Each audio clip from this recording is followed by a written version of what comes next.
South-facing slopes, a soil rich in limestone, and row upon row of vines. This isn't a vineyard in Champagne or Napa Valley, though. It's just outside Monmouth. English wine producers have worked hard over the past few decades to get the quality of their wine internationally recognised. And now this vineyard is putting Wales on the world wine map. Yeah, these are sort of almost fully mature now. Former accountant Richard Morris always dreamed of becoming a winemaker.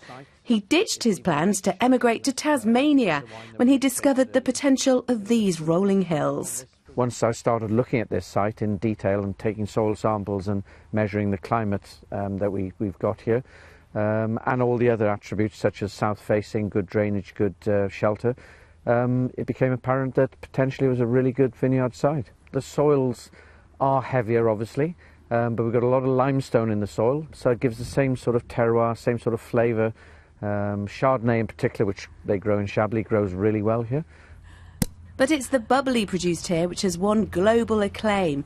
This year his 2009 sparkling rosé scooped gold in the International Wine and Spirit Awards in Hong Kong. And now he's set his future export sights on China. Cheers. Cheers. At the moment in China, the main wine market is for red wine, because the Chinese population have been brought up on warm drinks rather than cold drinks. But the new generation of people are now switching to cold white wines and cold sparkling wines. And we just think that it's a good time to get into China. But what about in the wine bars and restaurants of London? How easy a sell is Welsh sparkling wine?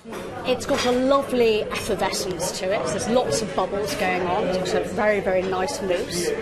The aromas are really reminiscent of strawberries. Restaurant owner and wine expert Mochbeth Richards says her customers are increasingly open-minded. There's much more consumer awareness about the quality being produced in this country. You're only as good as your product. And what's happening in this country is that we're actually producing wine that is better than lots of high-yielding champagne that you can find in the supermarkets. To prepare for expansion, back at Anchor Hill, construction has now begun on the first commercial winery in Wales.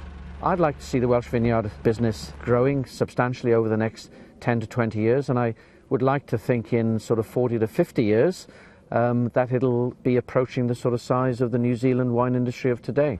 A big ambition from a small corner of Wales. Susannah Streeter, BBC News.